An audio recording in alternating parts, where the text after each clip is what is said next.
أهلا أهلا، سلام الله عليكم. أمسية سعيدة، بداية أسبوع موفقة وسنة سعيدة على الجميع إن شاء الله بالتوفيق في الحياة العملية الشخصية العاطفية، داكشي كامل اللي كتمناو إن شاء الله في خاطركم الله يعطيه لكم. فيديو جديد على قناتكم فن وفنون، غادي يكون إن شاء الله خاص بالحيل والأفكار المنزلية اللي دائما سهلة، مكونات بسيطة واقتصادية. إلا كنتم مهتمين بهذا النوع ديال الفيديوهات كنقول لكم مرحبا وألف ألف مرحبا. كنعاود الترحيب بالناس اللي التحقوا بالقناه، كنقول لكم مرحبا بكم، والناس القدام داركم هذه ما نطولش عليكم، ندوزو مباشره لافكار الفيديو ديال اليوم.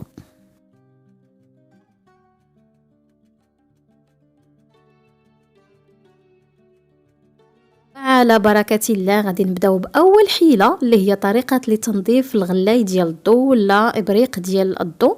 كتاخذوا اخواتي واحد الكميه ديال الخل التفاح العادي كما بغى يكون. هنا اخواتي كنضيفوا لها واحد الكميه ديال بيكربونات الصود ولا خميره الحلويات. ديجا شاركت معكم طرق، ولكن حتى هذه الطريقه جدا فعاله. كديروا غير الخل والخميره ديال الحلوى، كتخليوها كتطبخ هكاك واحد شويه حتى يزولوا لكم دوك الرواسب. من بعد كتجيبوا واحد الجيكس اللي كيكون هكا حرش، من الاحسن ما تبقاوش تستعملوا داك الرقيق، ومن بعد كتشللوه. هذه هي النتيجه الرائعه كما كتشوفوا. الحيله الاولى باذن الله تجربوها وغادي تنفعكم. الفكره المواليه ولا الحيله الثانيه هي الطريقه كيفاش ننظفوا لينوكس اللي كيكون عندنا في الحمام ولا في المطبخ. هذه الخلطه هذه رهيبه جدا. اخوات اللي كيعانيوا من مشكل الحساسيه، هذه الفكره غادي تعجبكم وغادي تحمي لكم حتى اليديات. كتاخذوا واحد الكميه ديال المعجون ديال الاسنان، كتضيفوا ليه واحد شويه ديال الخل، ومن الاحسن خذوا الخل ديال التنظيف، راه كيتباع في المحلات الكبرى ولا عند الناس اللي كيبيعوا مستلزمات ديال التنظيف، وشي مرات راه قالوا لي كيجيبوه في بيم، يعني الاخوات اللي هنا في المغرب. كتاخذوا واحد الكميه ديال معجون الاسنان، بيكربونات الصود ولا خميره ديال الحلوى وشويه ديال الخل. حاولوا ما امكن ديك الباط ما تكونش جاريه بزاف. كتاخذوا واحد الحلفه وكتبقاو تحكوا يعني هاد البلاصه ديال الحمام ولا ديال المطبخ. هاد الصنابر اللي كتكون هكا كتكون منقطه بالماء، مع كندوشو خصوصا في هاد الوقيته ديال البرد كيكون الحمام فيه البخار بزاف. يعني هاد الفكره هذه كتنفعكم، ما كتاخذش لكم ديال بزاف ديال الجهد. كديروا عليه كتحكوا كتخليوه واحد شويه، ومن بعد كتشللوه كما كتشوفوا كيخرجوا كيلمعوا. جربوا هاد الحيله وردوا عليا بالصحه والراحه. الفكره المواليه كنت ديجا شاركتها معكم وجاوني عليها بزاف ديال التساؤلات، اللي هي كيفاش نمضيو الالات ديال الطحن اللي كتكون عندنا في المطبخ. هي اخواتي كتاخذوا واحد الكميه او واحد الكركوبه ديال الورق الالومنيوم، كتحاولوا ما امكن ديك الكركوبه تكون شويه سميكه، وكتبقاو تحكوا بحال كتحكوا البطاطا ولا البصله في جميع الجوانب ديال هاد الحكاكه هذه. وبطبيعه الحال هاد التفرتيت اللي كيبقى لنا من الورق الالومنيوم راه ما كنلوحوش. انا غادي نوريكم الطريقه اللي تقدروا يعني تستغلوه فيها، كيخرجوا لكم المجوهرات يا سلام بحال شريتهم اول مره. بالنسبه كذلك حتى المقص ديال المطبخ، يعني مع الوقت كيحفى. هنا اخواتي كتاخذوا الورق الالومنيوم كذلك وكطويوه عده طيات وكتبقاو تقطعوا فيه. هنا كتخليو المقص ديالكم كيرجع كما كان وكيولي كيقطع بكل سهوله. وبطبيعه الحال كما قلت لكم التفرتيت اللي كيبقى من الالومنيوم كديروه مع شويه ديال الماء سخون مع شويه ديال بيكربونات الصود، وكتضيفوا ليهم المجوهرات ديال النحاس ولا ديال الفضه. كتخليوهم واحد الوقيته، ومن بعد كدوزوا لهم غير بيديكم. هنا كترجعوا عليهم واحد اللمعه يا سلام. جربوا هذه الفكره اكيد غادي تعجبكم. بالنسبه للاخوات او السيدات اللي كيعانيو من مشكل انسداد حوض ديال تنظيف الاواني ولا الحمام كذلك، كتاخذوا كميه من بيكربونات الصود ومن الخل ديال التنظيف، كيكون خفيف على الرائحه ديال الناس اللي كيعانيو من الحساسيه وكذلك حتى اليدين.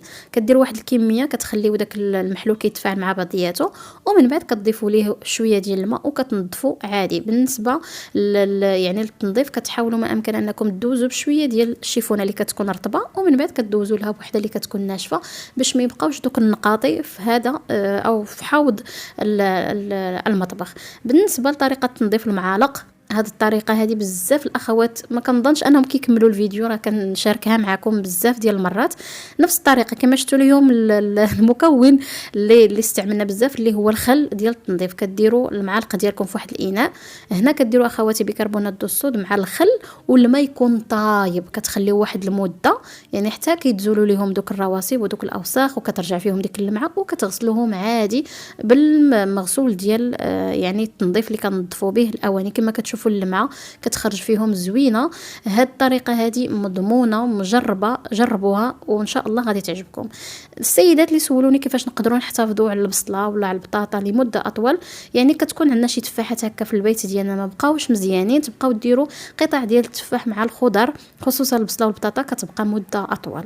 اخوات اللي سولوني كيفاش نقدروا نستعملوا القشور ديال البيض، ديجا شاركت معكم يعني هاد الطريقه اللي نقدروا نمضيو بها الالات ديال الطحن، وهنا غادي نشارك معكم من بعد فاش نقدروا نستعملوا هاد المحلول هذا من بعد ما كنمضيو. يعني عندنا الطحانات يعني بحال ما بقاوش كيطحنوا مزيان، كتاخذوا القشور ديال البيض اللي كيكون يعني قاصح وكتبقاو ديروه في الخلاط ديالكم كيتطحن. وهنا البودره اخواتي كتغسلوا بها كالقرعي ديال الدجاج ولا كديروها كعباره مبيدات طبيعيه للنباتات ديالكم. بالنسبه للقشره ديال البيض راه كتستعمل حتى للتجميل كماسك طبيعي وخصوصا البيض البلدي، وان شاء الله باذن الله نشاركها معكم الاخوات اللي مهتمين يعني يعني بالجمال ديال البشره ديالهم.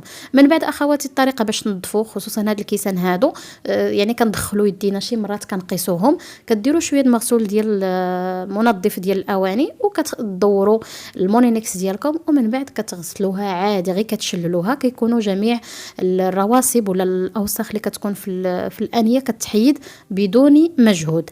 هنا الخلطه الرهيبه اللي بزاف ديال الاخوات حبوها كيفاش تحيدوا الروائح اللي كتكون في الثلاجه، هي اخواتي كتاخذوا شويه ديال الروز. هنا اخواتي تقدروا تعطروا القرفه ولا بالقهوه، تقدروا ديروها مطحونه ولا عواد، واهم حاجه تقدروا تستعملوا هذا العنصر اللي رائع اللي هو الفحم. يعني 3 ديال المكونات كتحيد لكم الروائح اللي كتكون عندكم في الثلاجه. الاخوات اللي بغاو مصاحيق ديال التنظيف اللي تكون اقتصاديه، هنا غادي نشارك معكم واحد الحيله بزاف ديال الاخوات اللي كانوا داروها على مواقع التواصل الاجتماعي، هي انكم كتاخذوا يعني الصابون اللي كيكون هكا كريمي وتكون الريحه ديالو زوينه، كتحكوه كديروه في واحد الكميه ديال الماء باش يجي هكا حليبي، ومن بعد كتضيفوا له واحد 2 ديال الغلاقات ديال المسحوق باش كتنظفوا الحويجات ديالكم. هذا المحلول هذا تقدروا اخواتي ديروه يعني التنظيف كديروه في الاله ديال الغسيل، ولا تقدروا تبقاو تسيقوا به او تعطروا به الحمامات ديالكم. يعني كما كتشوفوا كتخرج واحد الكميه كبيره، وهنا اخواتي يعني تقدروا كذلك تعطروا به الملابس ديال البيت. هنا غادي نشارك معكم واحد الخلطه غزاله بزاف كيفاش تلمعوا الخشب هكا ديال البلاكارات البيبان، اي نوع ديال الخشب ما كيهمش. كتاخذوا اخواتي واحد الكميه على حساب يعني القريعه اللي نتوما باغيين تحتفظوا بها. هنا 2 الكيسان ديال الخل الخاص بالتنظيف، غادي نعاود نقول لكم راه كيتباع عند الناس اللي كيبيعوا مستلزمات ديال التنظيف، كيكون هكا بيدوزه كتصبر لكم مده اطول.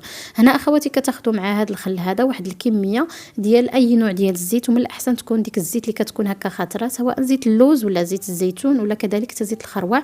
هنا كتضيفوا شويه ديال الحامض، شويه ديال القشور ديال البرتقال، وكذلك حتى القرفه كيعطيو واحد الرائحه زوينه بالنسبه للاخوات اللي عندهم حساسيه ديال الزيوت العطريه. وكتضيفوا واحد الكميه ديال الالكول اخواتي كتاخذوه من الفارماسي ولا من لا فارماسي، كتخلطوا هذا المحلول هذا وكتبقاو تنظفوا به اي بلاصه عندكم فيها يعني الخشب، سواء هذا الخشب هذا اللي كيكون عليه الملمع ولا الخشب العادي، كيعطي واحد اللمعه زوينه وكترجع الجوده ديالو زوينه. كذلك تقدروا ديروه حتى في تنظيف البيبان، يعني اي نوع ديال الخشب راه كيصلح ليه.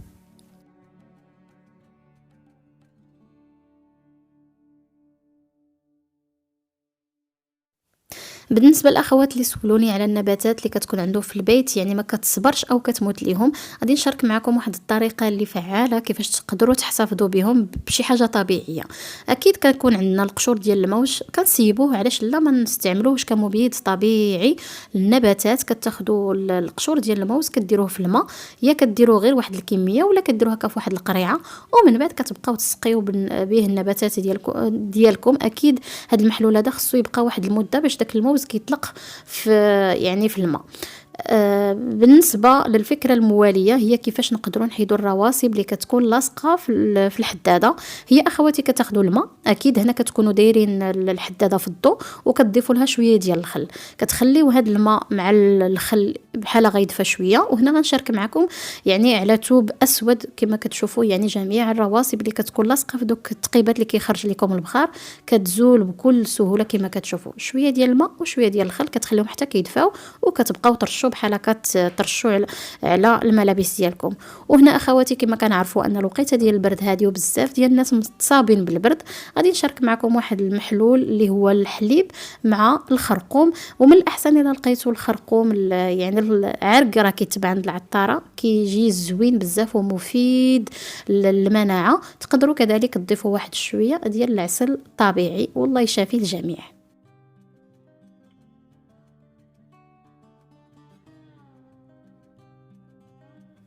وكما ديما دائما في الاخر ديال الفيديو كنشارك معكم بعض المنظمات اللي الاثمنه ديالهم جدا مناسبه، كتلقاوهم عند الناس اللي كيبيعوا مستلزمات ديال 5 دراهم ولا المحلات ديال الاواني. هذا النوع ديال المنظمات اللي تقدروا هكا تنظموا فيهم المويسات ولا الفراشت ديالكم، كيسهلوا عليكم الخدمه في الكوزينه، وكذلك حتى الكركبه ما كتبقاش في المطبخ كما ديما. نتمنى ان شاء الله اقتراحات فيديو اليوم يكونوا عجبوكم وتجربوا لو فكره واحده. بالنسبه للاخوات اللي عندهم شي تساؤلات او افكار، نتمنى ان شاء الله تخليوه ليا في التعاليق. دمتم في رعايه الله، السلام عليكم.